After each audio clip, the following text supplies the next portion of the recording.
The Missouri Ozarks in 1834 were a place where the wilderness pressed against the edges of human survival, where each dawn carried both promise and threat. And within that unforgiving cradle of cedar and limestone lived a woman whose name would be whispered for centuries, Prudence Hoffman. Her story begins not with the calm rhythms of frontier life, but with a sound that shattered the hollow's fragile peace. The tolling of the meeting house bell, its bronze tongue striking out a warning that no one could ignore. Before autumn's chill had settled, 3 of her children would lie in graves, 3 more townsfolk would be found dead under suspicious circumstances, and Prudence herself would stand accused of horrors that the county records reduced to dry ink, but which the people of Cedar Hollow remembered in silence, shame, and fear. The official accounts list accidents. They speak of unfortunate falls, sudden fevers, and tragic missteps. But hidden between those pages is something older, darker. A truth the Ozarks themselves seem to conspire to conceal, for the deaths in Cedar Hollow did not follow the logic of chance. They moved like pieces in a game played long before Prudence was born, orchestrated by families who claimed respectability but ruled their neighbors with quiet dominion. Prudence Hoffman was not a woman of chaos nor madness. She was described as diligent, devout, devoted, a widow who worked her soil, tended her children, and accepted the heavy hand of life without complaint. And yet, by the year's end, her name would drip from every tongue in Missouri like poison.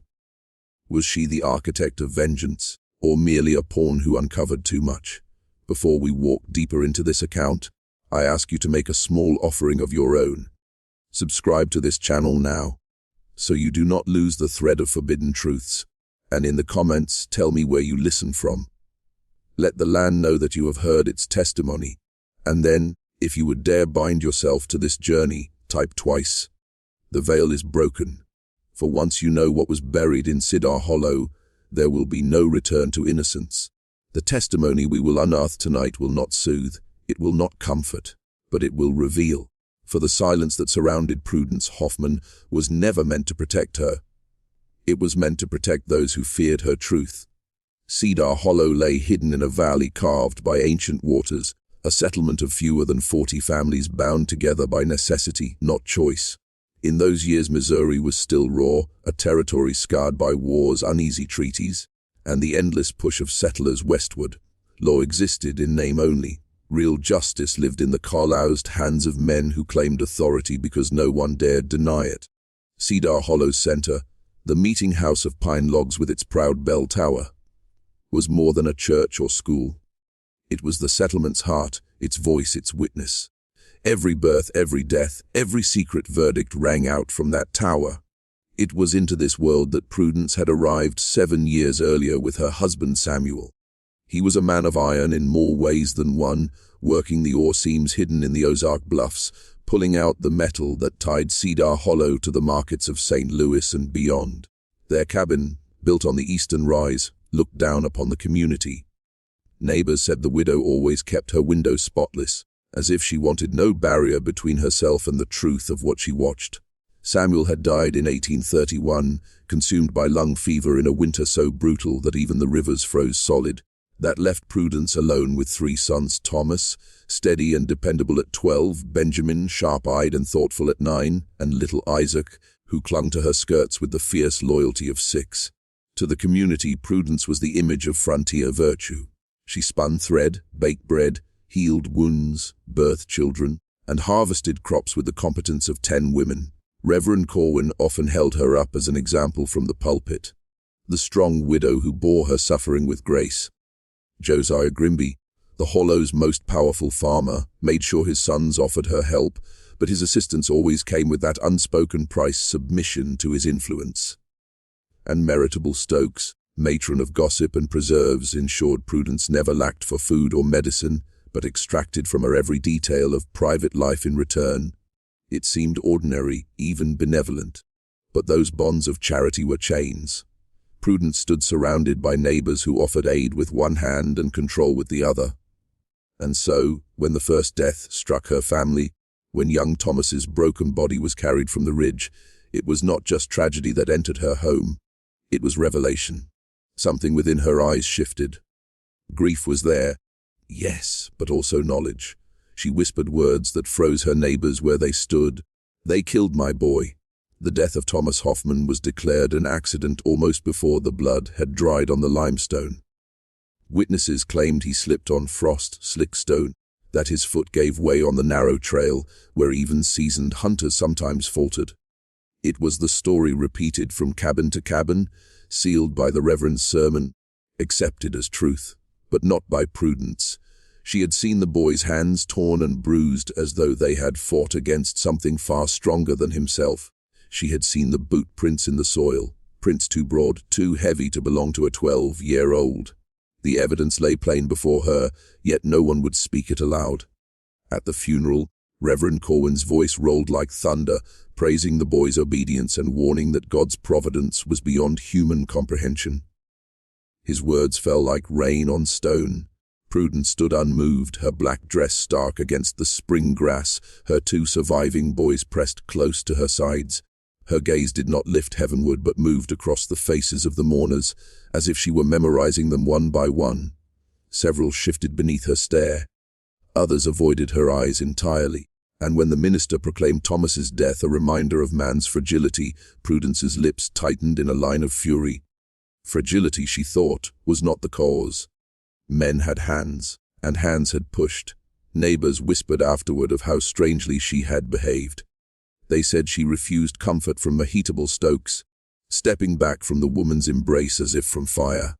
They said her voice, when she spoke, was low and cutting, a whisper that carried like a blade through the silence. He was taken from me. They remembered the way her eyes fixed on Josiah Grimby, his sons standing tall beside him, their boots caked in fresh mud. They remembered how she lingered on the Reverend too, as though his words concealed more than they revealed. The people of Cedar Hollow told themselves she was overcome with grief, her mind shaken by loss, yet beneath their murmurs was a deeper unease. For they had all heard the same bell, seen the same blood, and known the same silence. But only Prudence dared to say aloud what they would not admit even to themselves, that Thomas's death was not misfortune but murder. And once a mother accepts that her child has been murdered, she no longer plays by the community's rules. She begins to sharpen herself into something far more dangerous than grief. After Thomas's burial, attention settled over Cedar Hollow like mist that would not lift. Prudence moved through her days with the same diligence as before, tending her crops, splitting wood, cooking bread. But her silence had grown heavier, charged with intent. The neighbors felt it. They described it later as if the widow's very presence exposed the cracks in their own stories. Children stopped visiting her cabin. Women offered help only from a distance. The men nodded politely at her gate, but their eyes never lingered long. It was as if everyone sensed she was watching, listening, collecting. Her two remaining sons, Benjamin and Isaac, clung to her more tightly than ever. Benjamin especially had grown solemn, no longer a boy but a sentinel. He shadowed his mother's every step, ears open, jaw set like a man. Isaac, still a child, would ask why his brother could not come home. Prudence would draw him close and whisper, because they feared his truth. That phrase, his truth, began to spread among the townsfolk. Some said it was proof that grief had unhinged her, that she was inventing conspiracies. Others, quieter and more uneasy, admitted there was something in her eyes when she said it, a certainty that made even doubters uneasy. The Hollow was not a place untouched by power. Josiah Grimby and his kin had long used their size and wealth to steer decisions. Reverend Corwin, though cloaked in piety, had an uncanny ability to interpret scripture in ways that always favored Grimby's interests. And Mahitable Stokes, with her preserves, gossip, and herbs, made sure no secret traveled far without first passing through her kitchen. These were the three pillars of Cedar Hollow, and Prudence had now, whether knowingly or not, positioned herself against them. The second death followed swiftly.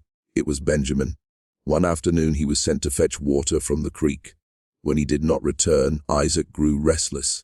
Prudence followed the trail herself, only to find the boy's body face down in the shallows. His skull bore a wound that no fall could explain. The bucket lay upright on the bank, water still sloshing inside. Again the verdict was accident. Again the Reverend spoke of God's inscrutable design. Again the Grimby sons were among the first to find the body, and again Prudence stood at the burial, her back straight, her face pale as carved stone. But this time she did not whisper, she spoke aloud. Her voice rang so cold through the hollow that even the bell tower seemed hushed. 2 sons taken.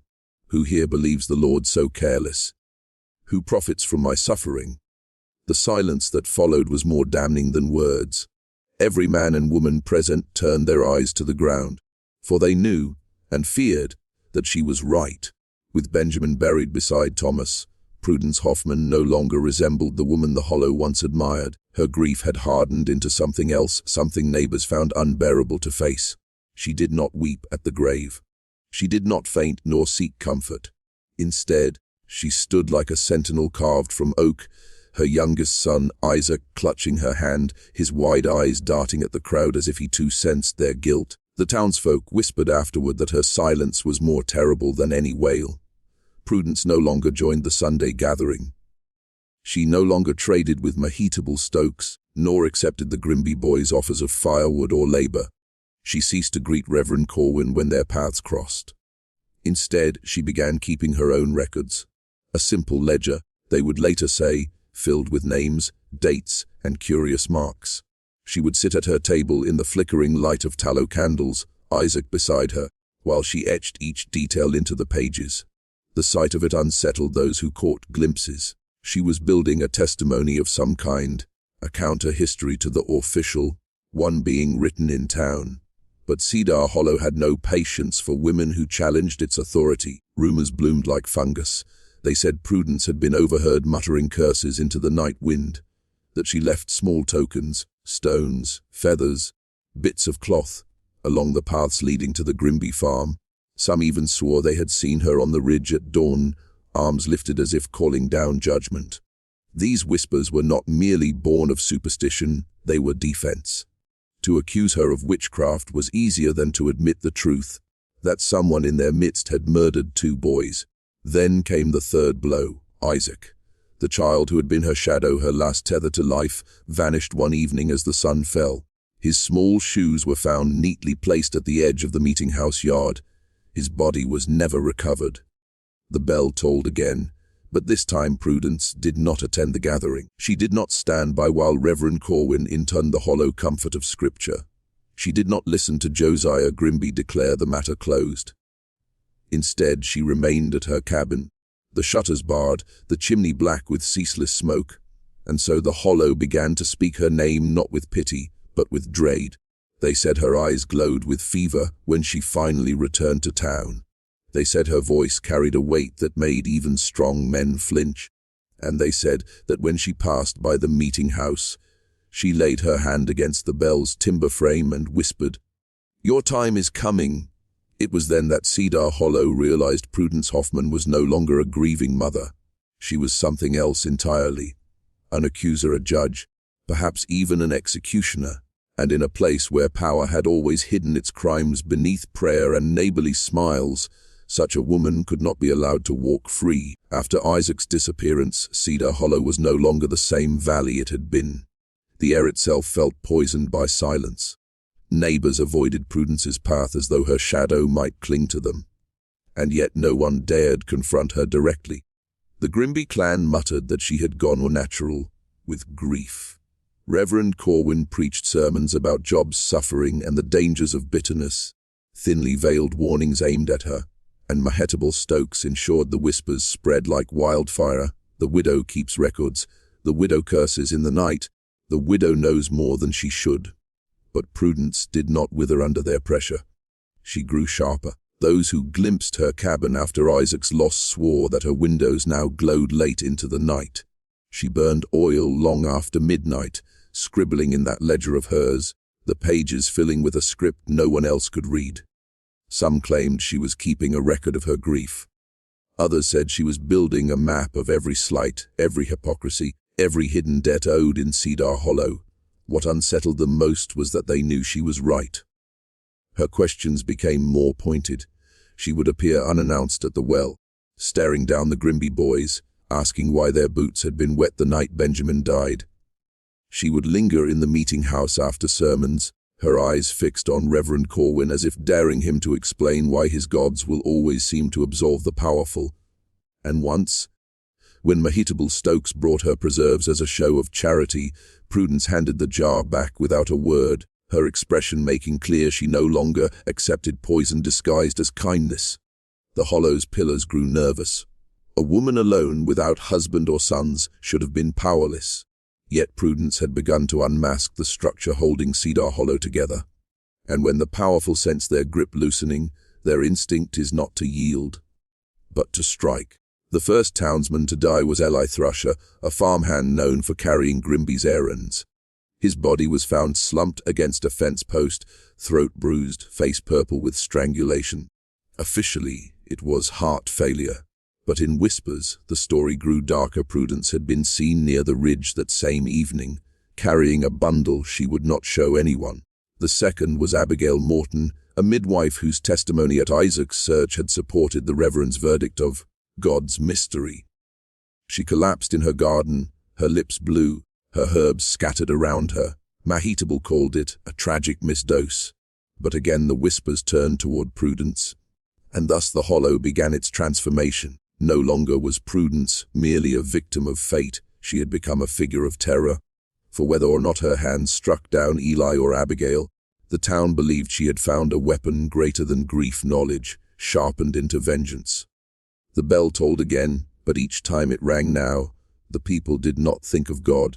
They thought of Prudence Hoffman, and they wondered was she punishing them or merely beginning. By the summer of 1834, Cedar Hollow no longer whispered Prudence Hoffman's name. They spat it as though even speaking of her might summon ruin. Yet despite the growing fear, no one dared confront her openly. For every time the townsfolk thought of bringing charges or sending for authorities, another reminder surfaced of how fragile their own secrets were. Prudence had become dangerous not simply because of what she might have done, but because of what she knew. The ledger haunted them. Travelers through the Hollow told of catching sight of the widow in her yard at dusk, carefully airing out pages before the wind. Others swore they had heard her reading names aloud under the stars, like prayers turned inside out. Corwin, Grimby, Stokes, the most powerful names of Cedar Hollow spoken in a tone that made the hair rise on the neck. And what did those pages contain? Lists of debts unpaid, perhaps. Records of births and deaths that contradicted the Reverend's sermons. Or maybe darker still, proof of lies, crimes, even murders buried under the valley's silence. The Reverend tried to fight back in the only way he knew, through the pulpit. His sermons grew more violent, calling down hellfire against women who turned against God, warning that Jezebel had been cast down for less. Yet his words trembled when Prudence herself walked into the meeting house. Late Isaac's empty seat beside her. She did not sit among the women. She stood in the back, eyes fixed on him. And though his mouth moved, his scripture sounded hollow. The congregation's glances flickered between their minister and the widow who would not be broken. The Grimby clan, meanwhile, tried intimidation. One night, neighbors saw two of Josiah's sons heading up the ridge toward her cabin. They never spoke of what they intended. But by dawn they returned with faces pale as ash, their shirts damp as though they had fallen into water though no stream ran near. When questioned, they said nothing. When pressed, they left town for a week, returning subdued. Prudence herself appeared unscathed the next day, hanging laundry in the sun, humming a tune that set spines on edge. Mahitable Stokes took a subtler path. She spread word that Prudence had made a pact with forces older than Scripture, that her boys had not been murdered at all, but claimed by the very spirits she now served. Mothers clutched their children tighter when Prudence passed. But even as Mahitable fanned these flames, she kept glancing over her shoulder, for she knew, if the widow had written her name into that ledger, it would not be erased by gossip. Then came the fire. A barn belonging to one of Grimby's cousins went up in flames, so sudden and fierce that the livestock had no chance to flee. Some swore they saw a lone figure standing at the tree line, watching. Others said the wind itself seemed to feed the blaze. Officially, it was chalked up to a lantern accident. But in Cedar Hollow, no one believed in accidents anymore. Every tragedy carried the same name. Prudence Hoffman had become more than a widow. She was now a reckoning. And though no court had charged her, no jury had spoken, the Hollow knew its own crimes had finally called something forth, something that would not rest until balance was restored. After the barn fire, fear in Cedar Hollow no longer whispered. It shouted. Families barred their doors at dusk.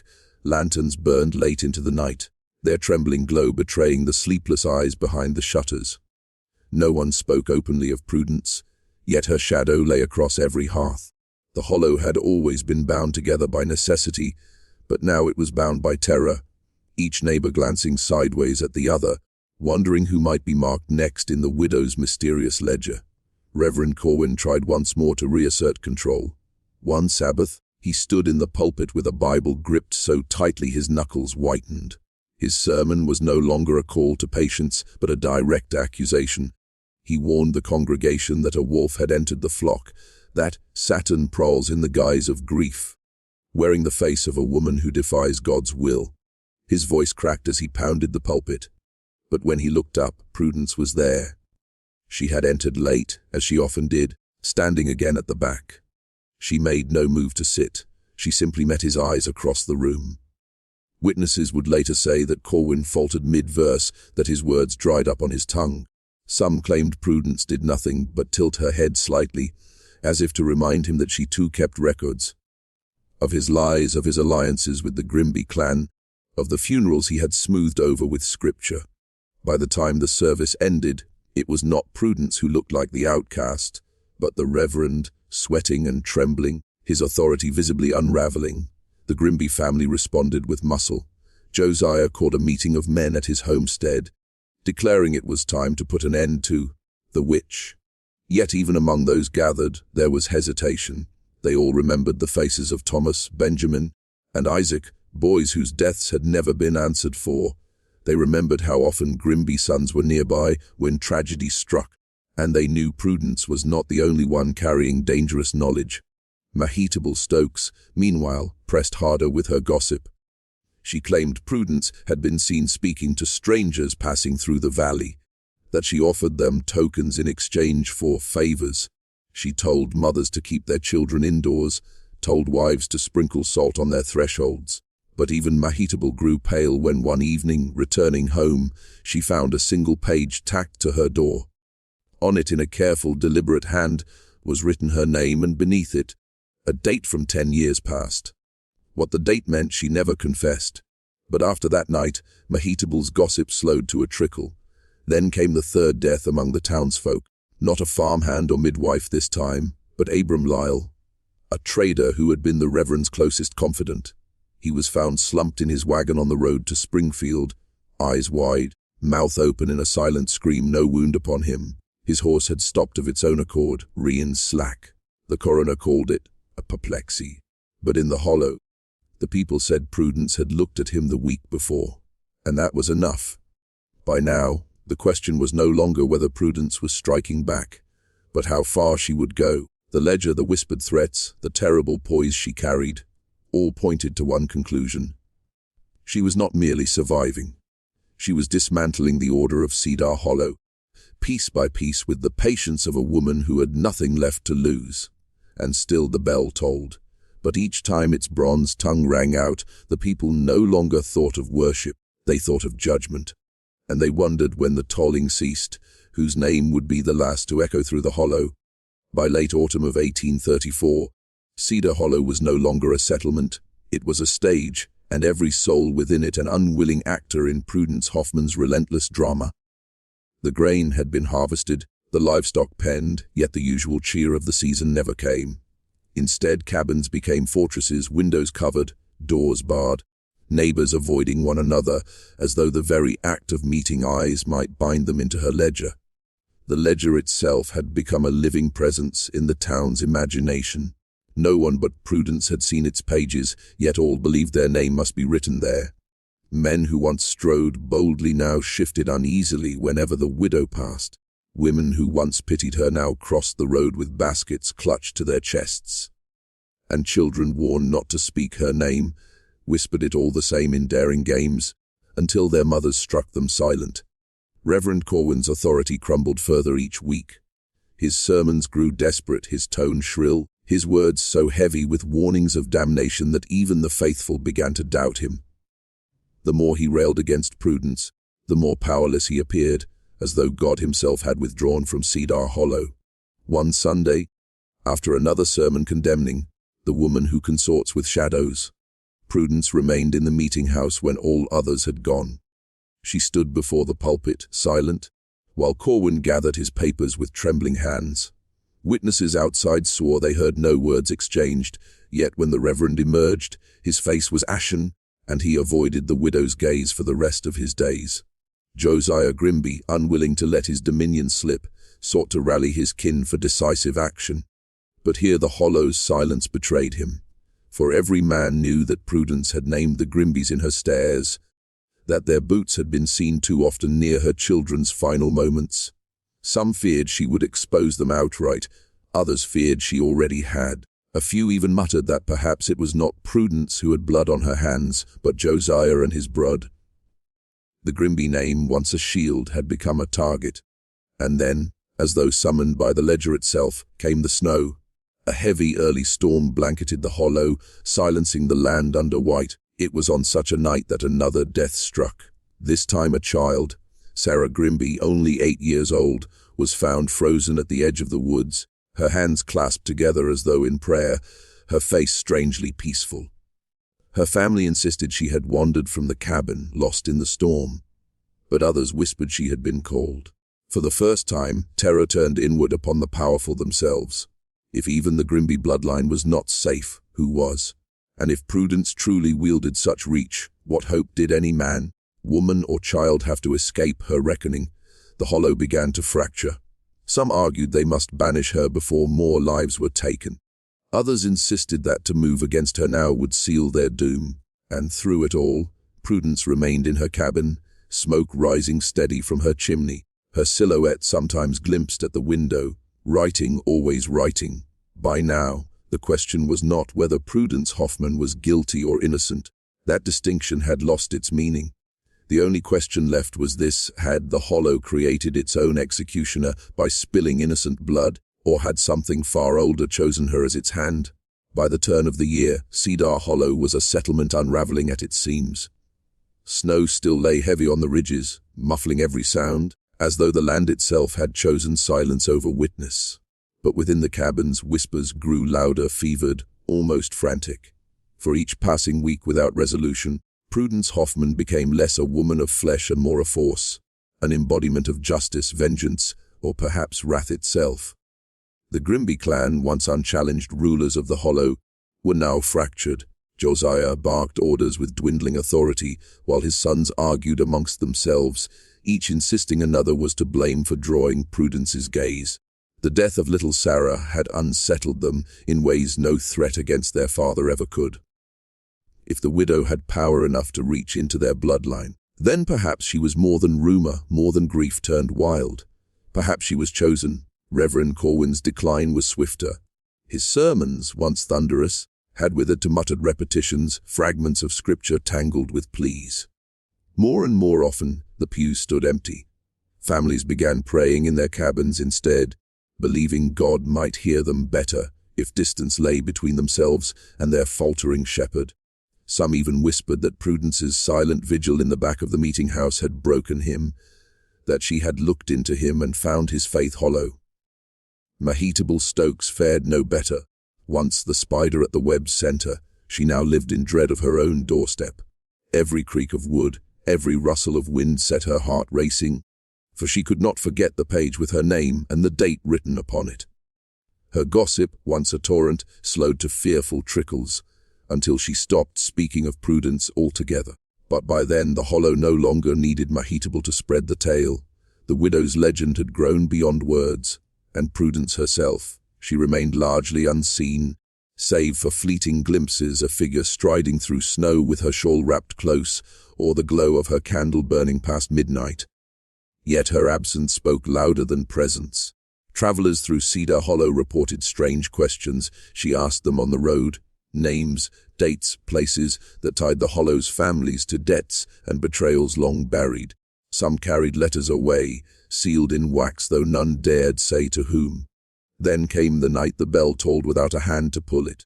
Villagers woke in terror to hear its bronze cry splitting the frozen air at midnight, echoing down the ridges. They rushed to the meeting house, torches flaring, only to find the tower empty. No rope had been touched. The bell swayed on its beam as if struck by unseen force. And there, nailed to the door of the meeting house, was a single sheet from a ledger.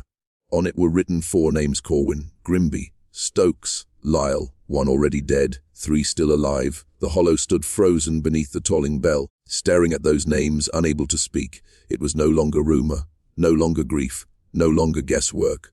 The widow had named her enemies, and in that naming she had passed a sentence. When dawn broke after the night of the tolling bell, Cedar Hollow was a changed place. No one tended their fields. No smoke rose from chimneys. The townsfolk stood in clusters along the frozen path, staring at the meeting house door where the page still hung. Corwin, Grimby, Stokes, Lyle. The names seemed to glow against the wood, though it was only ink and morning frost. And every man and woman present knew what it meant. Prudence Hoffman was no longer appealing for justice. She was declaring it. Josiah Grimby was the first to speak, his booming voice cracking like a rifle shot in the brittle air. He tore the page down, crumpled it in his fist, and swore aloud that the Hollow would not be ruled by a madwoman's scribbles. But even as he spoke, his eyes darted toward the ridge where Prudence's cabin sat dark against the snow. His bravado rang hollow, his voice carrying more fear than conviction. Reverend Corwin refused to appear at all that morning. Instead, he sent his wife to deliver a note claiming illness had confined him to bed. Yet those who went later to his parsonage found him pacing the floorboards, muttering prayers in a cracked whisper, his Bible open but unread. He clutched at his chest as though every creak of wood carried a judgment meant for him.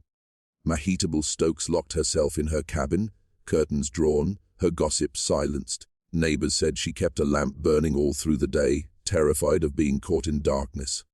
Once, a child claimed to have seen her standing in the doorway with tears streaming down her face, repeating the date written beneath her name.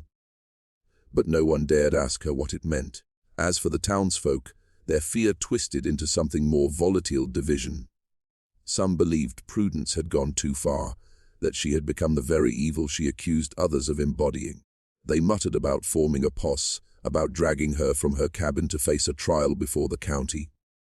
Others shook their heads, warning that to raise a hand against her now was to invite the same fate that had already claimed Eli Thrasher, Abigail Morton, Abraham Lyle, and little Sarah Grimby. Meanwhile, Prudence herself was unseen.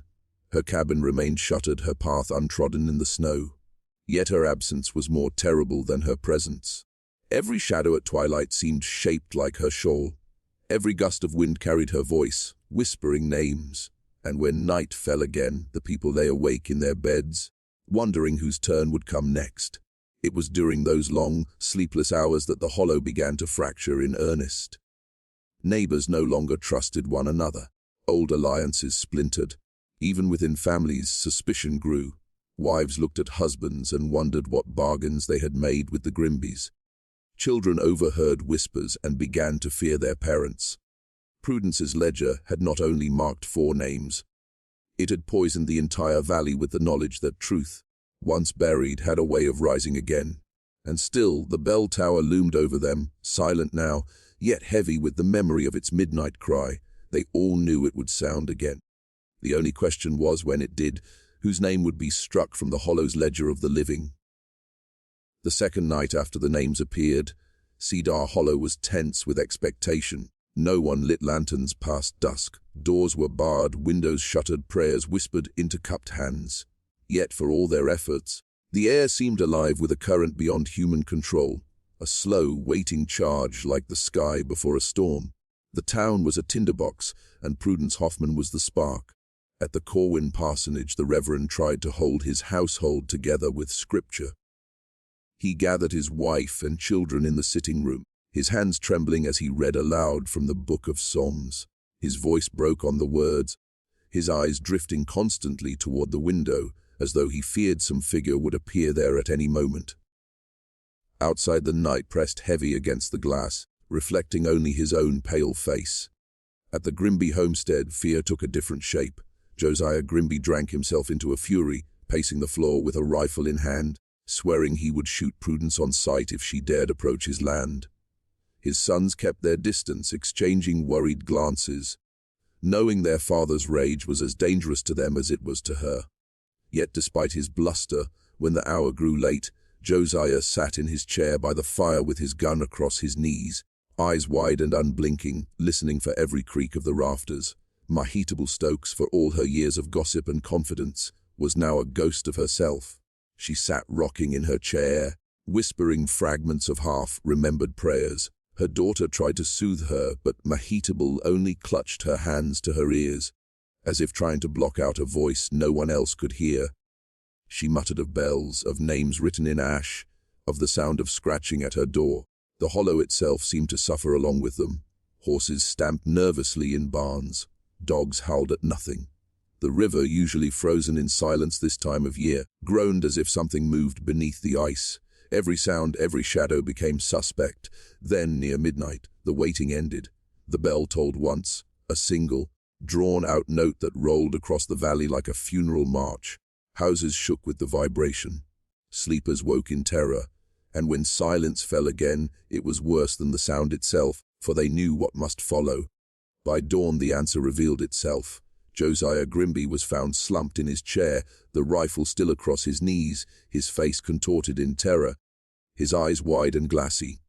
No wound, no sign of struggle, no intruder's tracks in the snow. His family swore he had been alive when they left him by the fire. Yet by morning, the fire had burned low, the room was cold, and Josiah Grimby was gone. On his lap, atop the cooling rifle, lay another page. Neat, deliberate, written in Prudence Hoffman's hand. 3 names remained, circled in dark ink, and beneath them, a warning: the ledger is not yet closed. That day no one spoke above a whisper. No one dared remove the page. The town had seen enough to know that silence now was their only prayer for survival. Would you like me to keep building each section with this same cinematic rhythm of escalation, where each death pulls the hollow deeper into terror, or should I start weaving in whispers of resistance? People secretly planning to confront Prudence. With Josiah Grimby's death, the hollow ceased pretending that these were mere accidents of fate. The fear became sharpened, like a blade held to the throat. Every villager, whether guilty of wrong or not, carried the same question in their eyes: was their name hidden in Prudence Hoffman's ledger? The 3 names that remained, Reverend Corwin, Mahitable Stokes, Abram Lyle, hung over the town like storm clouds. People no longer dared approach them. To speak to them was to risk guilt by association.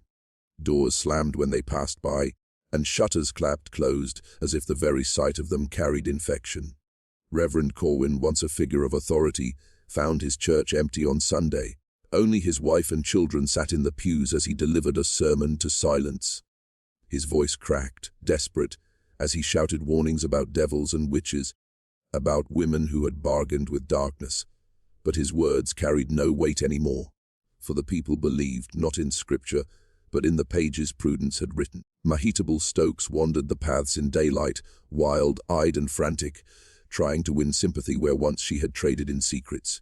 "She lies," she cried to anyone who would listen. "Prudence is a liar! She seeks to ruin me for words never spoken." But even the children ran from her. No one dared take her hand. She was marked, and all knew the marked were already half dead. Abram Lyle withdrew entirely.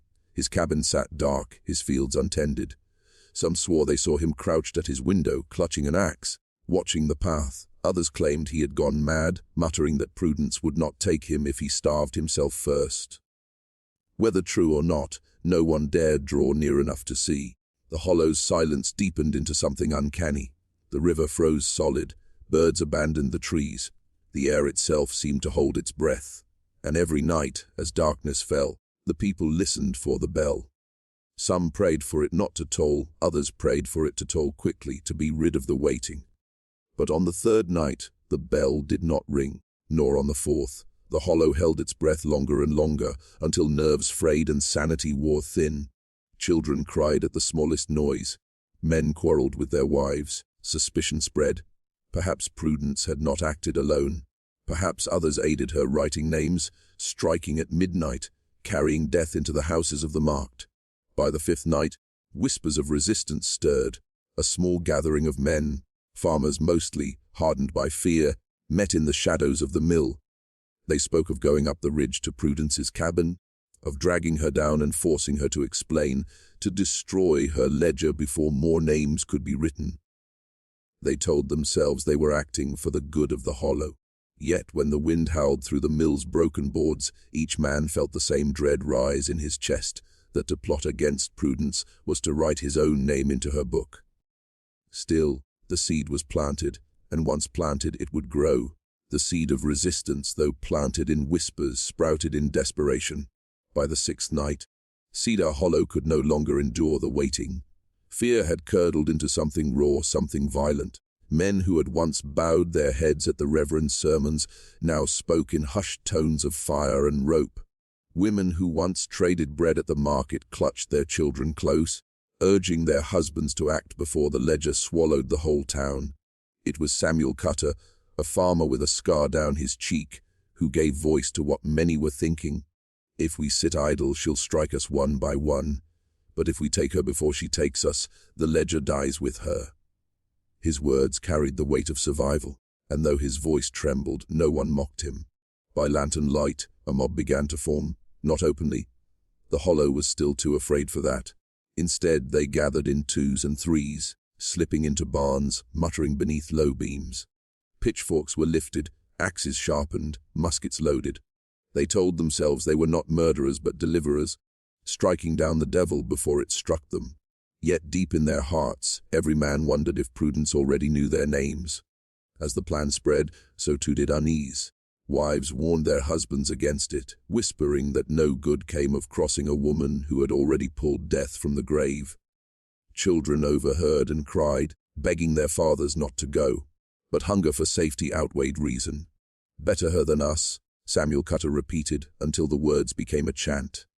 On the ridge, Prudence's cabin remained silent, its windows dark. No smoke from the chimney, no path worn through the snow. To the mob, this stillness looked like weakness. To others, it looked like a trap. But desperation overruled caution, and by the eighth night, they resolved to climb the ridge.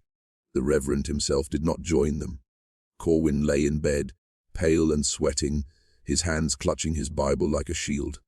His wife pleaded with him to speak to the men, to stop them, but he turned his face away. "It is not for me to judge her," he whispered. "Her judgment comes from higher still." His refusal only hardened the resolve of the mob. If the Reverend would not lead, they would. And so lanterns bobbed through the snow as a dozen figures trudged upward, their breath clouds trailing behind them, their tools clutched tight. They moved in silence, the crunch of boots the only sound in the brittle air. Each step carried them closer to Prudence's door, closer to the heart of the fear that gripped the Hollow. But when they reached the clearing, their lanterns revealed something none had expected. The cabin door stood ajar, snow drifted across the threshold. Inside, the hearth was cold, the table bare, and on the wall above the empty bed hung another page, larger than the rest, nailed into the wood. There were no 3 names this time, there were 12. And every man standing in that cabin, lanterns shaking in their hands, saw his own name among them. The cabin went deathly still as the mob stared at the paper. 12 names, their names, written in Prudence Hoffman's hand. Each letter was carved with such deliberate ink it felt less written than branded. For a long moment, no one breathed. The lantern flames guttered as though straining under the weight of what they illuminated. Samuel Cutter, who had led them up the ridge, was the first to break. He tore the page from the wall and flung it into the hearth. "She's playing tricks." He spat, his voice too loud, too quick. "Ink and parchment don't kill men. Prudence Hoffman does not scare me." But his trembling hands betrayed him, and as the paper curled black in the ashes, every man there swore they heard the faint toll of a bell, though no bell rope had been pulled. Isaac Rawlins, a miller with broad shoulders, muttered, "If she knows our names, she's been watching us, listening. How else could she write them?" His words were followed by a frantic glance toward the rafters, the dark corners, the frost-rimmed windows. The others did the same, as if expecting Prudence to step from the shadows at any moment. Fear warred with fury. Some wanted to burn the cabin to the ground, to leave nothing of her behind. Others warned that such a fire might call her down upon them faster. Arguments rose, voices overlapping in a clamor that reeked of panic. Then, just as suddenly, silence fell, for outside in the snow came the sound of footsteps, slow, measured, drawing closer. The mob froze, lanterns swinging in trembling hands. Samuel raised his musket toward the door. Isaac clutched his axe. The footsteps stopped just beyond the threshold. Then, into the light of their lanterns, a figure appeared. It was not Prudence, it was Abram Lyle. His face was hollow, his eyes ringed in black, as though he had not slept in days. He stepped inside without a word, looked at the hearth where the paper still smoldered, and then turned to the men. "You've made it worse," he rasped. "She told me the names were warnings, not curses. Warnings." The men stared, their terror mounting. "What are you saying, Lyle?" Cutter demanded. Abram's lips twisted into a grimace. "You've burned the warning. Now you won't see the end when it comes. You'll only feel it." Before anyone could question him further, the bell rang. Not from the hollow below, but from somewhere above the ridge, deeper in the woods. A single toll, heavy final vibrating through their chests. Their lanterns flickered, and with a gust of wind, all but one went out. In the sudden half-darkness, Abram Lyle was gone. The mob stumbled from Prudence's cabin like men fleeing a tomb. Their one surviving lantern swung wildly, throwing broken light across the snow. Abram Lyle's words clung to them like frost. "You've made it worse." No one spoke his name aloud. Yet every man carried the same thought. He had not walked out of that cabin like any living man. When they returned to the hollow, the town was already stirring. The bell's toll had carried across the valley, waking every sleeper.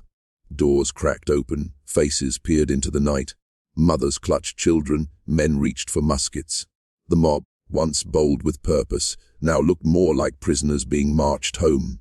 Their silence said more than words. They had gone up the ridge with fire in their bellies, but came back with ashes in their mouths. By morning, another page was found nailed to the door of the meeting house. This time, the ink was smeared, as if written in haste, the letters jagged and uneven.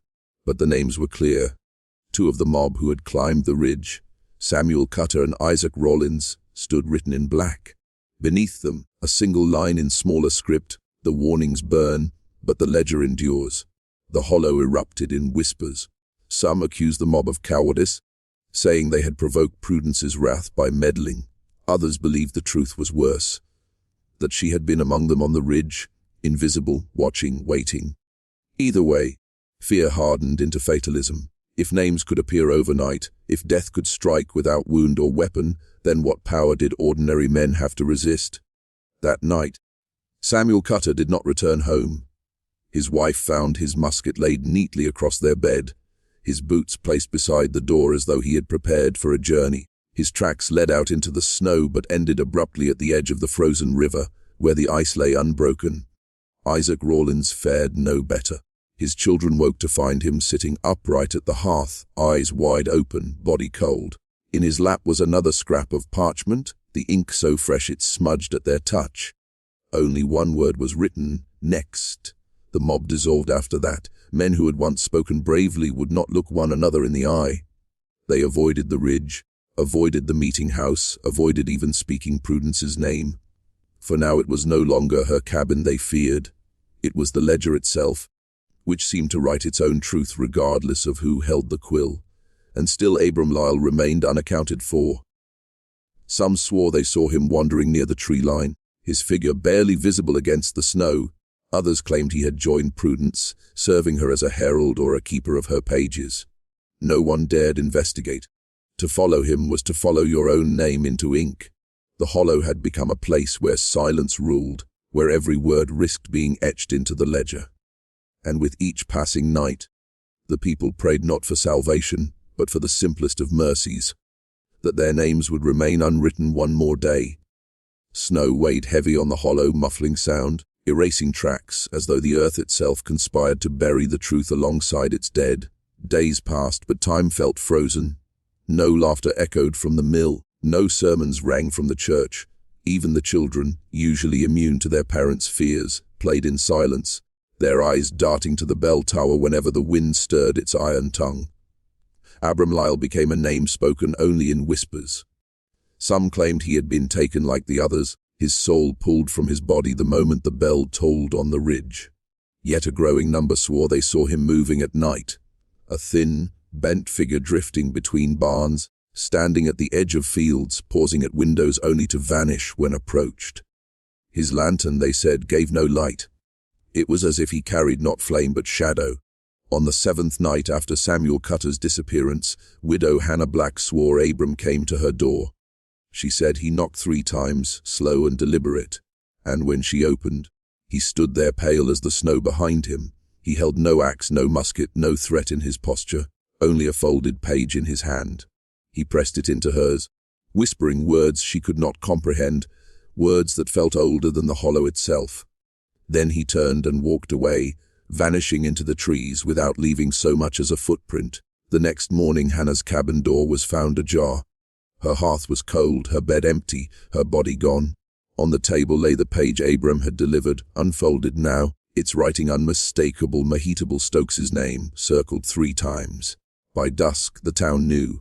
They gathered in the square, huddled against the cold, watching Mahitable's cabin as though expecting it to collapse under invisible weight. Inside, she wailed and raved, shrieking that she had done nothing but speak the truth, that Prudence Hoffman had always been a witch, always been cursed. But as the night stretched on, her voice cracked, softened, dwindled into hoarse whispers. And when dawn came, her house was silent. Those brave enough to step inside found her rocking chair overturned, her Bible lying open in the ashes of the hearth. Mahitable herself was nowhere to be found. On the chair, pinned by a splinter of wood, was yet another page from the ledger. It contained no names, only a date. The date was 3 days hence. The hollow reeled. No one knew if it marked the next death, the next tolling of the bell, or something greater still. Yet every villager felt the same cold certainty.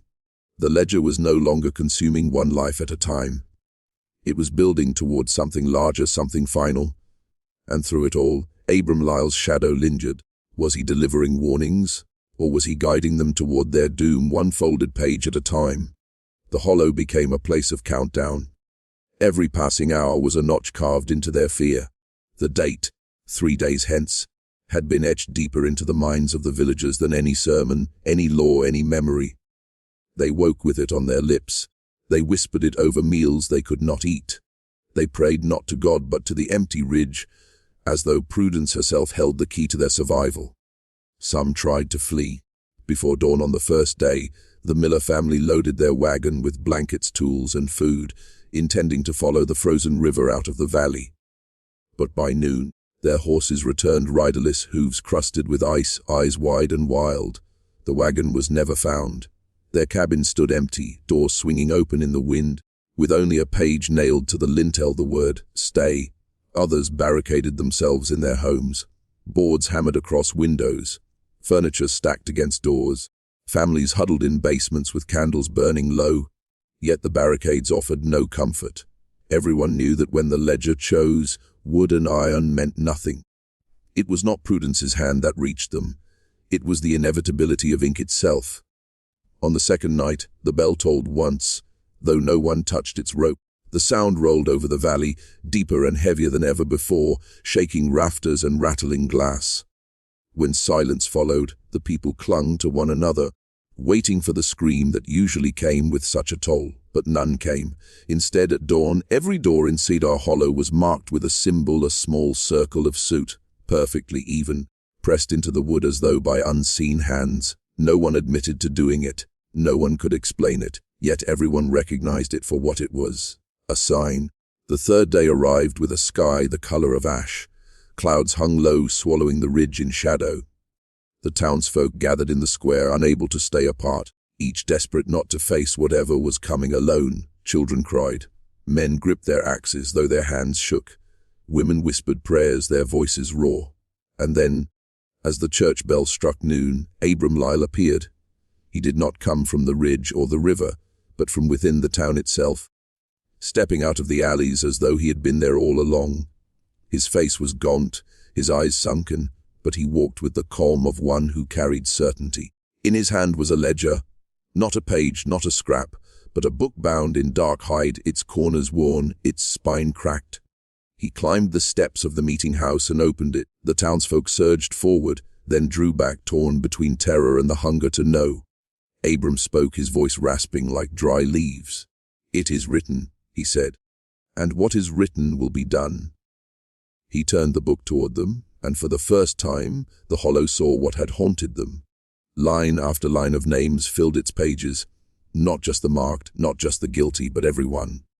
Every man, woman, and child in Cedar Hollow was written there, their names inked in the same steady hand. The date circled at the bottom was today.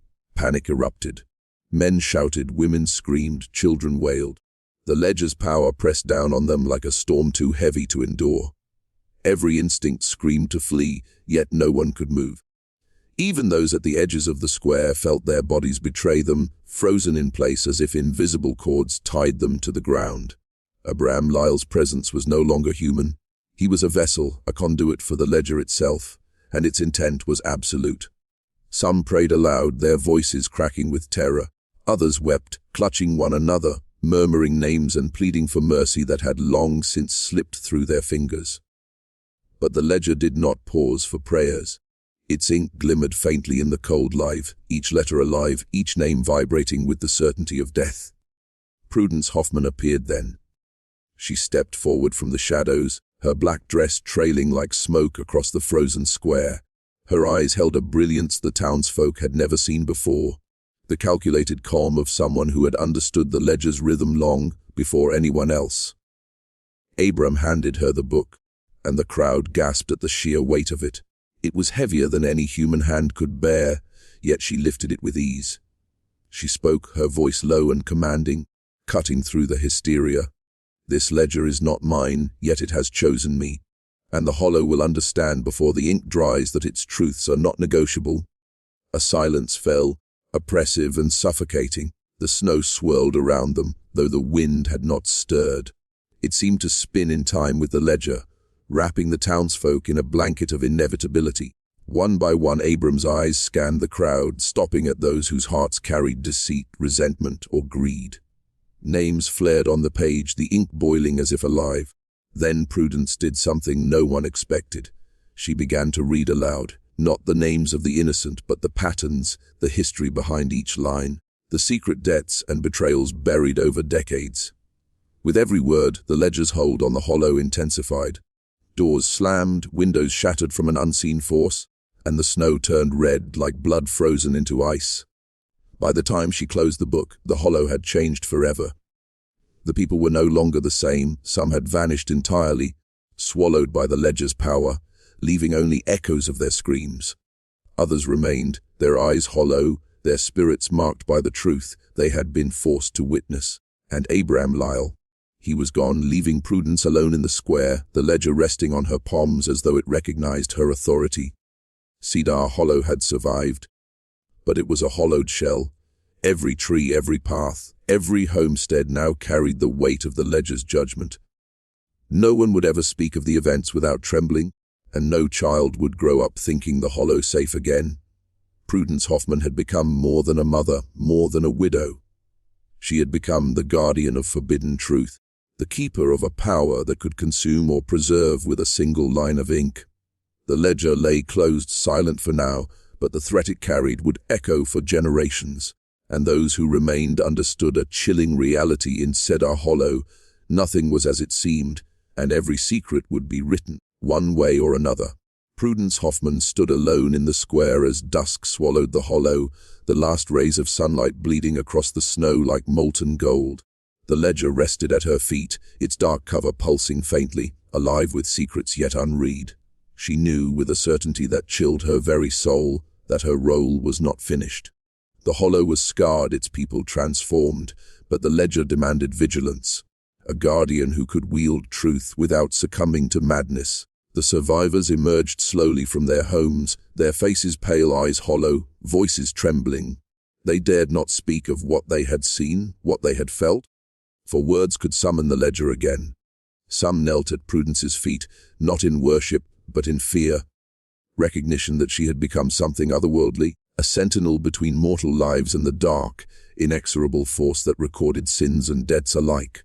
Prudence lifted the book once more, opening it to the first page. The names of those who had vanished, the patterns of betrayal, the hidden manipulations, all remained inscribed in ink that shimmered under the dying light. She ran her fingers over the letters, feeling the weight of generations, the burden of truths too long buried.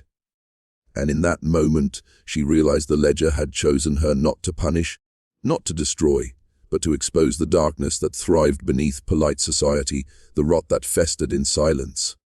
As night fell, she walked to the edge of the hollow, the wind whipping around her, snow swirling like spirits released from frozen graves. She raised the ledger above her head and whispered words in a language older than Cedar Hollow itself, a tongue that vibrated in the bones of those who listened. The ledger responded, its pages fluttering as though caught in an unseen storm. Shadows stretched across the valley, then withdrew, leaving a quiet so absolute it pressed against the ears like drowning. Prudence turned back to the settlement, her eyes scanning the survivors. They would carry the memory of this night forever, a night when justice, vengeance, and truth had fused into a force neither man nor woman could deny.